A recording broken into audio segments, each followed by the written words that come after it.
What's up, YT World? This your girl, La Kiki, Miss D. C. That is, and I got notes. I got notes.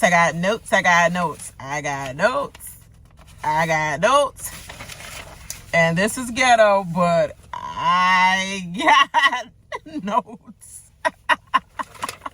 I'm sitting here in my car like, okay, it's always me getting ready to go into work, you guys. So yeah, let me do this thing. So this is Real Housewives of Atlanta, season 15, episode 2. It's called Sisters Before Misters. I thought it was Bros Before Hoes. Martell being the hoe, that is. Do me a favor real quick. If you want to keep following me on all these this journey of Housewives of Atlanta season 15, because I'm going to have a lot to say, make sure you like and subscribe to this channel, and make sure you definitely share the video and also hit the notification bell as well. In this order: subscribe, notification bell, and then all, and share it and comment and all of the other good stuff that you want to do. So let's get right into it, because it's 8:22 and I got to probably rush this thing a little bit. I gotta be inside the office by 8:45 and it's 8:22. We gonna see. So basically I always do it like this. Scene 1, it's like 8 scenes in every episode, it seems like so far. But the first scene is a continuation of the fight and fallout between excuse me. Man, this is not cooperating with me. So the first scene is a continuation of the fight between Sheree and Kandi involving her new boo, and you also got Kandi on the other end. So basically you hear the rest of it where Sheree calls him over with the finger and basically was like, yeah, Martell, you know, she said you DM'd her and all that. And Kenya was letting Sheree know that, yeah, it's not no ill will thing or anything like that. I'm not trying to like oh, it said more light required. Okay, let me get some more light, because I don't know why they said more light required. But anyway, she's like, it's no ill will thing or anything like that. I'm just letting you know that he did. I don't know whether it had to be more than at least about 6 months ago. At least about 6 months ago. That means it could be any date, but as long as it's over a course of time of like, oh, I know it's over 6 months at least when he DM'd me. And I'm just letting you know that that's not the one for you, boo, basically. And you wanted to know. You said you wanted to be the one to know if that is happening. So I'm letting you know that's not the way, girl. And Sheree, as she do with her weak ass, you know, she always give in and make excuses for guys, like a typical abused person with nothing about her self-respect left. Meanwhile, Kandi over there like, you know what, bitch? And she walk away. She just walk away. She was like, because I know I'm getting heated. She said, you know what, bitch? Now, I know that I know what that felt like, because I had a bunch of those. Martell denies, of course, messing with anyone else in Atlanta, of course. Monyetta held him to it. She said, so you saying that you don't mess with that girl no more, that we hearing on the streets that you mess with in Atlanta? And he like, I'm correction. Yes, I don't agree to that. And as correction, I'm not messing with anybody here in Atlanta at all. She's like, okay, hold that thought. I'll be right back. I'm like, what you about to get? What you about to ask the whole party about Martell? Like everybody knew about a girl, or you was going to a certain source, or maybe you was going back to Kandi. I'm not sure, but that was just funny. And then Kandi is pissed off at Sonya for not giving her the heads up. She's like, Dad, you ain't even give me the heads up that this girl was gonna come to the party, and you met up with her early, and you already know she had bad intentions, and you ain't let me know. Like, girl, what type of friend is you? Flip-flopping ass friend. That's what you are. Marlo tells the girls about Kandi and Courtney's fight. She come over there, oh, Sheree. Well, she really told Sheree, and the other girl's like, what? Huh? yo, if y'all don't get up off y'all fat ass and get up and see what's going on with Kandi. So they did run over there. And then Marlo says to the camera, how funny is it that Marlo is not involved in anything, but you're involved because you're involving yourself by still being the bone collector. Therapy is not working for you, girl. She really thinks therapy works. And she be saying with a straight face, therapy works. Like, no, girl. Therapy is not working. You still is the instigator of all instigators. You don't want to put the battery in the dumb girl's back to go over there and say something to Kandi. Yeah, I think you should really address her. You should hit the nail on the head. You know, like, girl. She over there still like, oh, eavesdropping and stuff. It is so funny. Sanya left her own party. She was like, okay, bye. Kandi was like, you leaving already? She was like, yeah, it's about my husband at the end of the day. It's not about none of this. Girl, you knew about what was going on with this, and you allowed it to go on during your husband's party. So if you cared about your husband that much and cared about his party not being ruined, your A wouldn't have bought dum-dum over here, a little light bulb over here to plan to take Kandi down at your husband's event. Freaking like you was a dingbat, like your sister said. This dingbat. I see why she's saying that now, and I see why you accepted it so easy, because you do some dingbat stuff. Like if it was about your husband, why are you bringing that chaos in this party? And when you knew the chaos was gonna come, they used your event and they talked you into it, dum-dum. Anyway, Martell insults Kenya. Kenya, like he goes to say like this is the DM right here. This is the oh yeah, I did probably, I don't know, I probably sent that to her or whatever. And so he admitted in front of Sheree, so because he know he was gonna get caught. So he admitted to partial story. You know when dudes be talking about some partial, like you gotta drag out all the information. If we talked dum-dum Sheree, you talking about we did all this talking at home and we talked about all this, and do you have any other skeletons in Atlanta?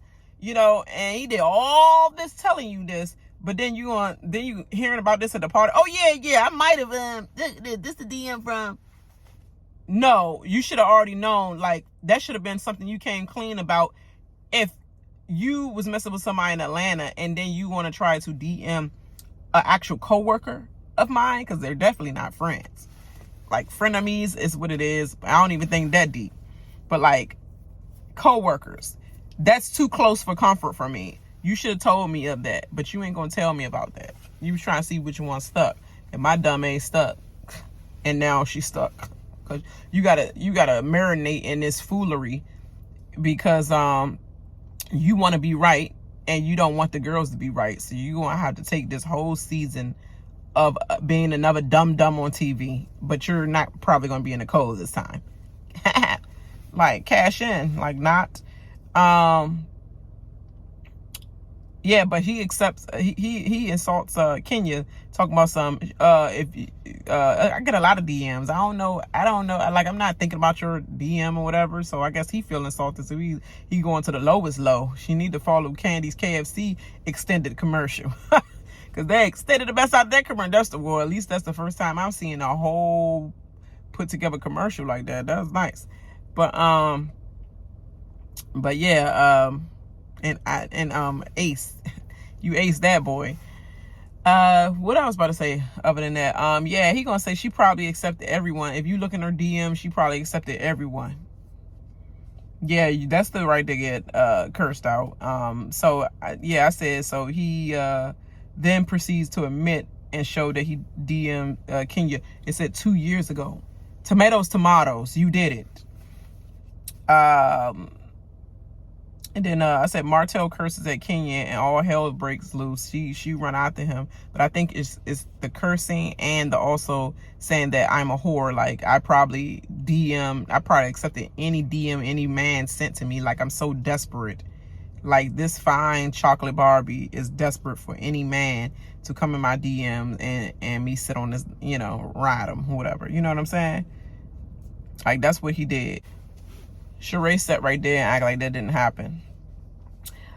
Kenya warns Sheree that he's just like Bob. You think you getting something good, but he's just like Bob. And then they flash back to the abusive comments, talk about something. Well, was you such and such when I was choking you? You couldn't breathe when I was choking you? And then Kenya in the back being uncomfortable, saying that is not a good look. That's not right, sir. And then he was like, man, I should have choked you a little longer. And Sheree still stuck on mute. Sheree still do not know how to. It's like she gets stuck when the abuse happened, when the verbal and physical abuse happened. It's like she's stuck on mute. It's like she shut down, like she don't know what to say at all, and just allow it to happen, and you just look a fool.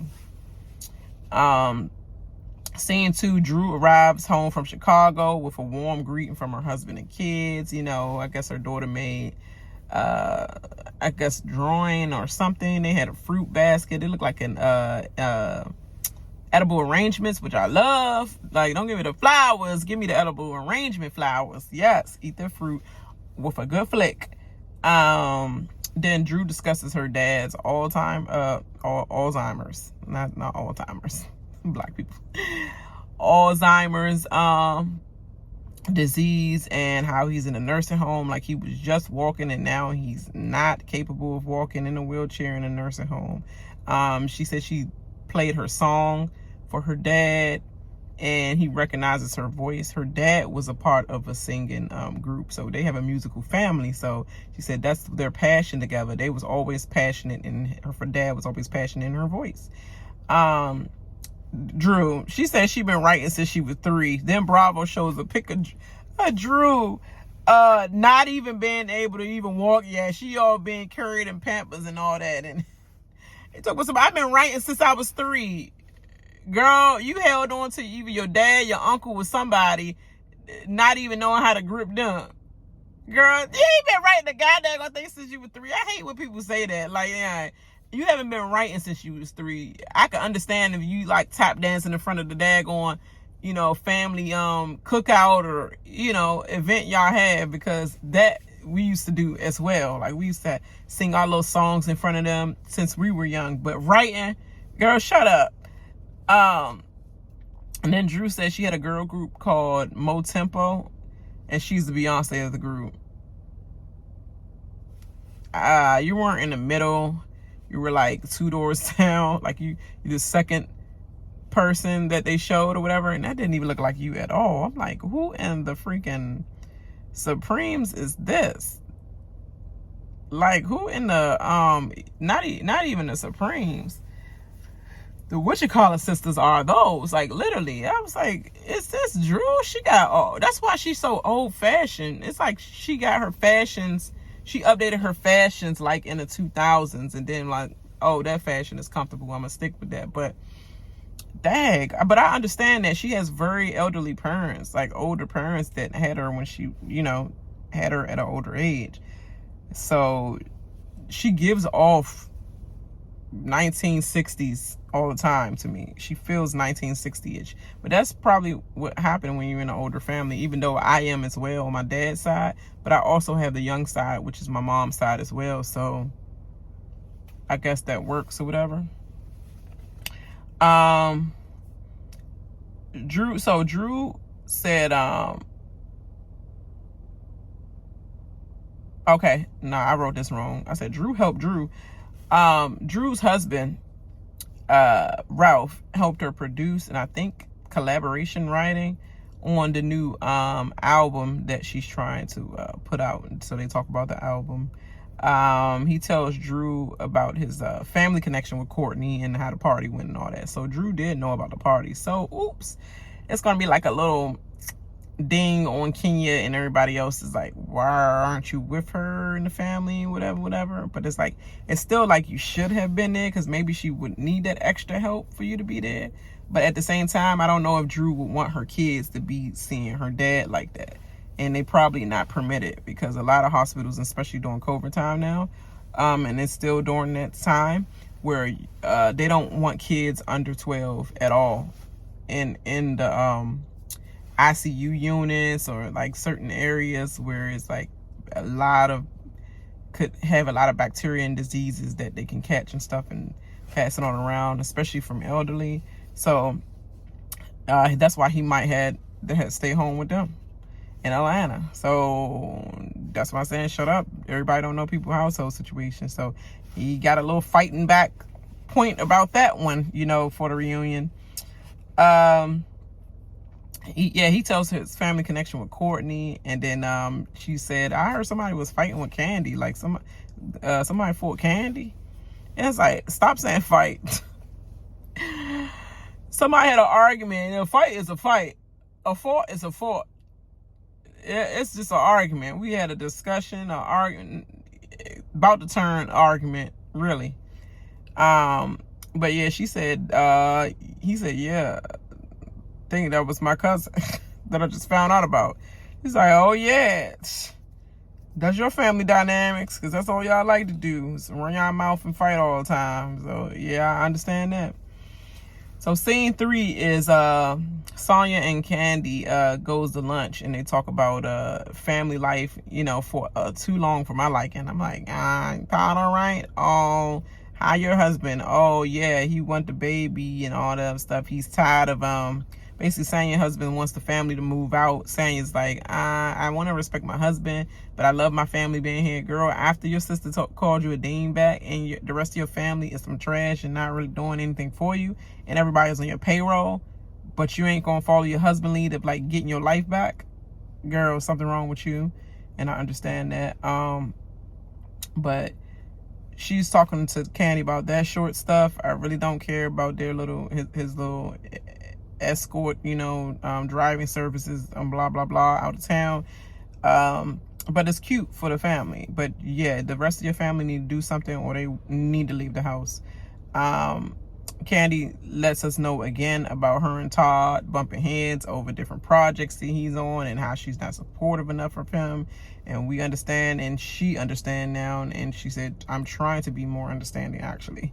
And after they get all those pleasantries, unso pleasant for our ears, out the way, so Kandi was asking Kandi, like, how was the party? How you think the party went so far? Of overall. She like, it was going good, until the girl started bucking at me. She was literally bucking at me, and I'm like, what's going on, girl? And Sonya tells Kandi her version of like what was happening, like flashback to them being at the house, and basically the girl Courtney bringing up that she brought the ghetto crowd out to an event because she did like a let me flip over. She did like a hold on, I'm sorry, you guys.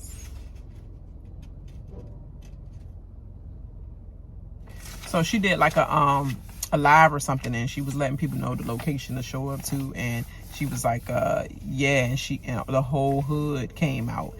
She bring the hood out, and here goes Sonya. Oh, not bringing out the wrong crowd. Her and Sheree, not bringing out the wrong crowd. And then yeah, friend. And then Kandi asks Sonya, what did you do when they called me called me that? Like when they were saying that I was ghetto, and I brought out the ghetto crowd, because that's what I do, bring out the ghetto crowd. And that's and I heard the snippet. They try to cut it, but I heard the snippet when Courtney, because they stopped it at Courtney saying, yeah, she brought out the ghetto, and this is why her. And then they cut that part, but I know what she was saying. This is why her restaurants always be having gun violence or some shootings going on in there, because that's the crowd she bring out. You was saying that, but they cut that joint off. Kandi must have said, cut that piece out. You about to mess up my goddamn business with this gossip, So yeah, that was crazy to me. Sonya up there being scary. She's a scary liar. And she was playing and laughing along with it. She said, hell no, not bringing out the wrong crowd. No, not that. Just lying and backtracking and flip-flopping. Like, Kandi don't buy that at all. She's like, yeah, she's probably over there like, nah, not that. And she was right, literally. So, scene 4 is annoying. I'm going to just skip through this real quick. Sonya calls her husband, grills him about baby number 2 trying to be made. You press me out for baby number 2. How we doing baby number 2 if you traveling? He like, I like practice. Practice make perfect. And she like, well, you got to still be here too to do the practice as well. And I'm like, over it. Kandi and Todd talk about their many restaurants he wants to open. Todd wants to open up Ole G, like literally Mexican restaurant Ole G. I want to open the Ole G. And then he said Ace's Pizza. That's so cool. I'm like, yes, because we always got an pizza. It's always a short name pizza. Weta Pizza, and pizza. But like Ace's Pizza, Lido Pizza. Yes, Ace's Pizza would be the new Lido's or the new Pizza Bowly.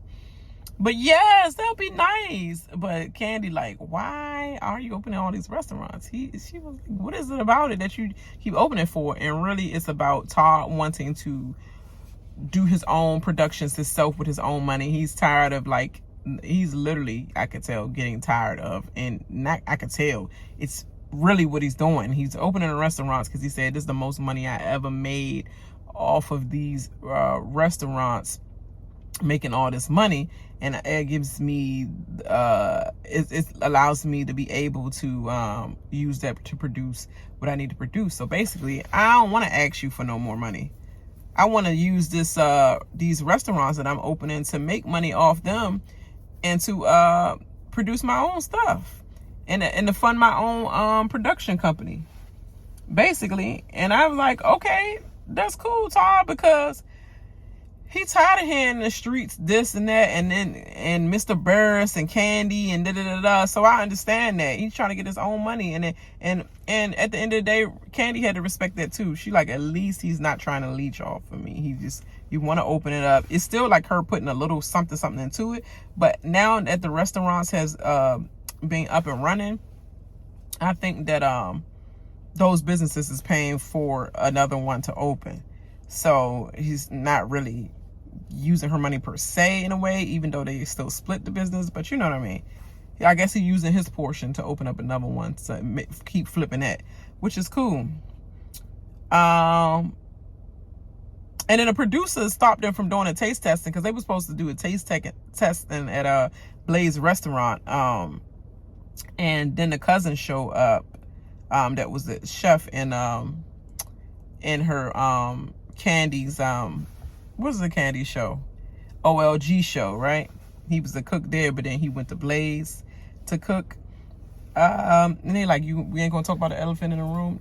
They was like, no, we don't want to talk about it because it's still in legal litigations, and we should not be talking about it because it's still fresh, basically.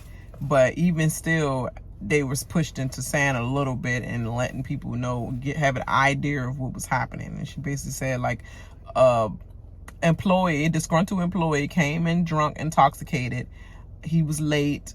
You know, her cousin is the manager and chef also, or somewhat. Like, he just grills them about, like, because he probably was a guy who worked in the back, and and her cousin is the manager in the back kitchen. So he was probably like grilling him, like, what? Why is you late? Why is you drunk and late? And da. And they went outside, and when they went outside, the guy, I guess he might have went in his car, in his trunk, you know, the famous trunk or side door, and shot her cousin. And that's what she said. And like I seen a comment or something that somebody said, I guess during TikTok. I'm sorry, not TikTok. On Twitter, because I was looking at Twitter for other reasons, and then I seen somebody say, if you wanted to know what happened at the restaurant, you should have renewed OLG show. I'm not serious. Anybody get no double whammy in this one show? You better open up my daggone show back again, OLG or Blaze Restaurant, and let me know about that. And then they came out with the guy, oh, I forgot his name already, the little uptight manager that was at OLG, but then he went to Blaze. I know he feel way more better being at Blaze now, but before the gut shot. But yeah, that manager showed this little face in there too, so that was dope. Scene 5, Kenya plays tennis. Like, this is the setup for us to meet this girl named Akila, which is the wife of, she is a, what they call it, wags.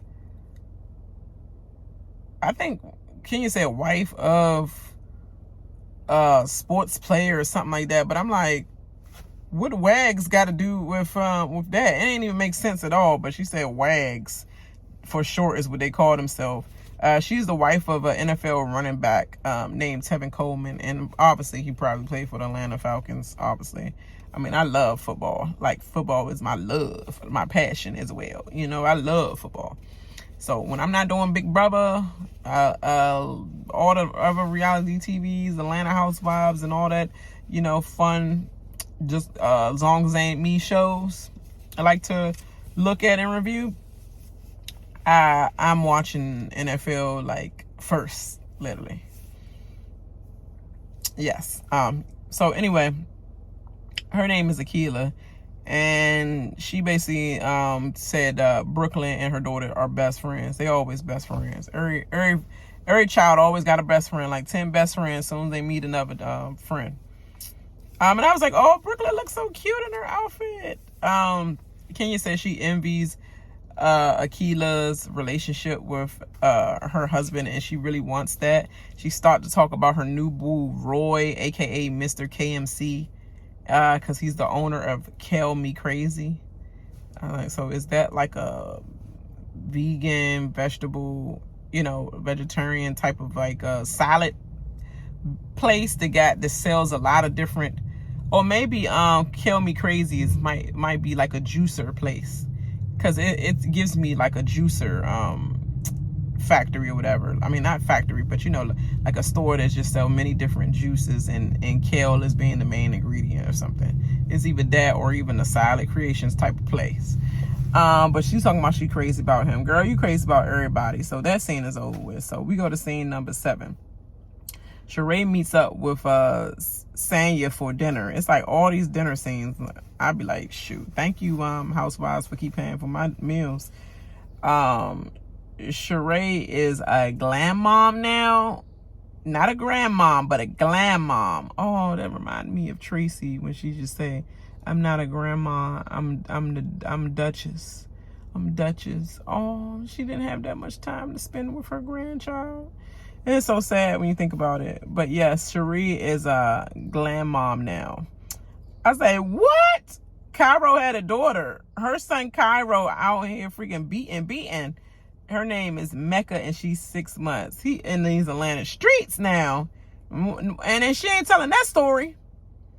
Why we get this about your damaged self, and we don't get the story about your son and his relationships as well, like the child growing up and the child becoming of age. If that happened to Riley, we have all the story about Riley getting engaged, us throwing her engagement party, them getting married, her having a child, her becoming pregnant.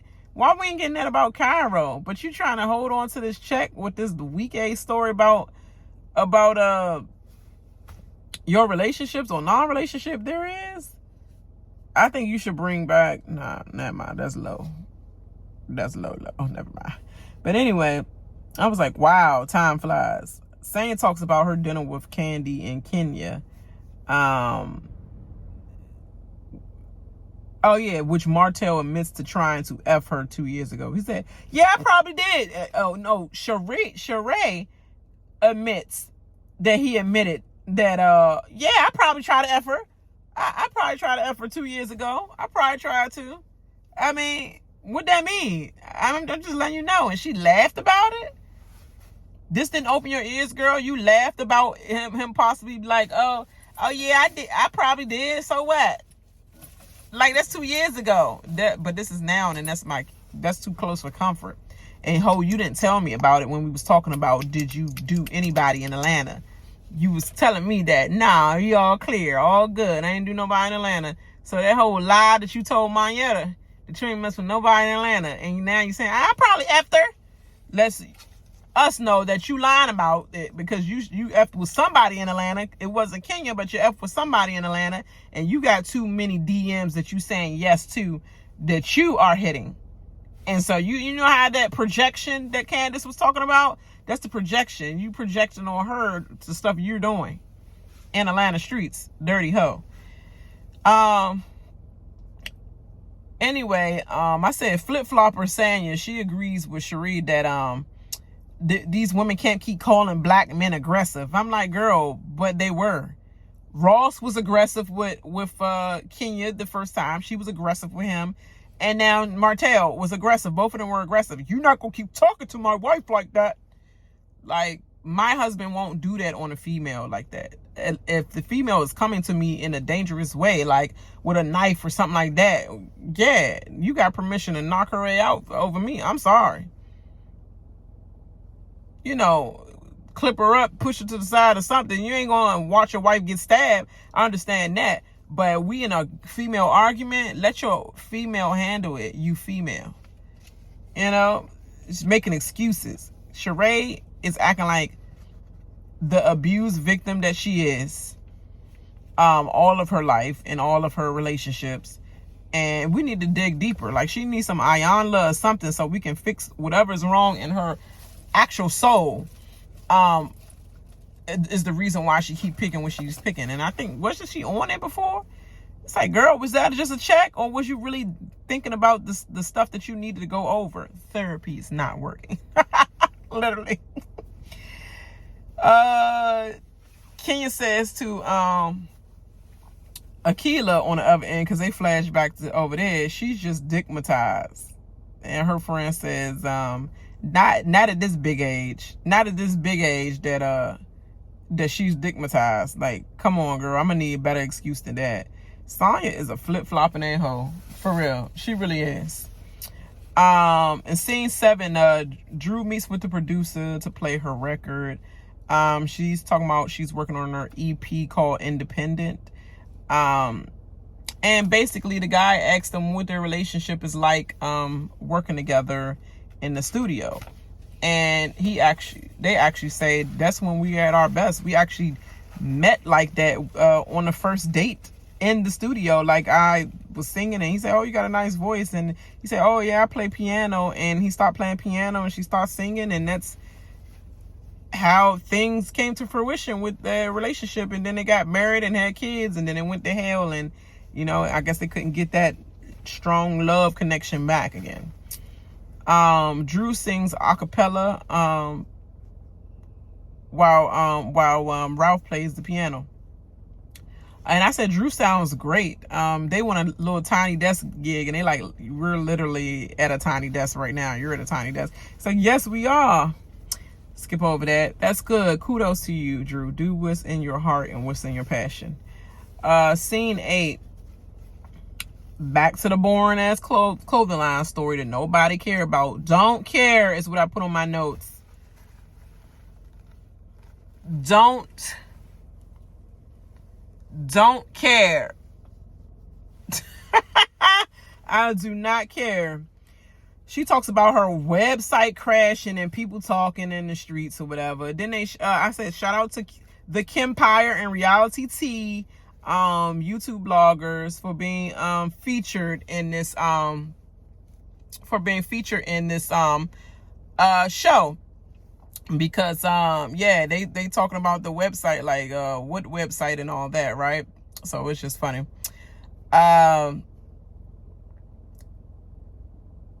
What did I say? Kenya arrives to talk about the party, the fight at the party or whatever. And basically she talks about I said that earlier. She arrived to talk about the fight at the party, but she talks about Dak Prescott, my quarterback, and how she basically was in a commercial with the other Housewives, Teresa and all of them, and basically like, he's fine. Who is this fine man? It's Dak Prescott, my quarterback. Then Kenya asked her for apology for Martell cursing at her. Like, you can't acknowledge that your dude should not be talking to women like that. He should not be talking to females like that. And Sheree is playing the semantics role. She like, well, you shouldn't be talking about, you should acknowledge the way you're talking about him. No, he shouldn't be talking to females like that, period. I don't get that. The semantics role she's playing the abuse victim role. Like, you literally have excuses already built in from your, everything you went through with Bob. It's like the excuses you was making for him, you starting to make for Bob as well. The excuses that you was making for the freaking Tyrone dude, you making excuses now for Martell. It's like you're so used to playing this freaking pathetic role. It's sad. So Sheree acts like she also didn't hear him tell her that Kenya probably answered all the DMs. Why you acting like you ain't hear that, girl? I'm just saying. And then they flash back to him saying it right at Sheree's ear, and Sheree still acting like she ain't hear it. Girl, fake as hell. It's Kandi. Like when Kandi said, "I'ma do how Sheree do me on her." Huh? What? I don't know. Yeah, that's what she did. So yeah, I said Sheree makes excuses for abusive men, and then I said Sheree pulls the men are your number one suspect because what, you don't have one?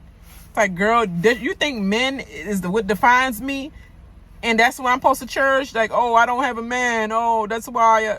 Like, girl, nobody care about your weak ass man. Like literally, nobody cares about the weak people you bring. That's what you post. That's what I'm supposed to be jealous about. That is nothing to be jealous over. And that's what you putting on the show to show other little girls that, oh, she just jealous of me in my relationship because she don't have one. Girl, you're whack. Weak ass relationship, literally. And yeah, just making excuses for abusive men, verbally and physically and mentally. He's all of the above, and he did all of the above to his wife, so-called Melanie. I didn't watch the season, and that's a shame that I know this information. That's how trash he's been in the streets, that the fact that I know this and I don't watch the show. Trash. Who wants that? You do. You got some self stuff to deal with yourself, literally. And on that note, that's how it ended. Kenya said that, yeah, we're going to have to agree to disagree. She took the classy way out and noticed that this girl is broken and she can't fix a broken person. They got to fix themselves, pretty much. So y'all make sure y'all tune in on episode 3, because I can't wait to see what happens with that. And I seen some little previews, and I just can't wait. And make sure y'all like and subscribe to this channel, and I holla. Bye.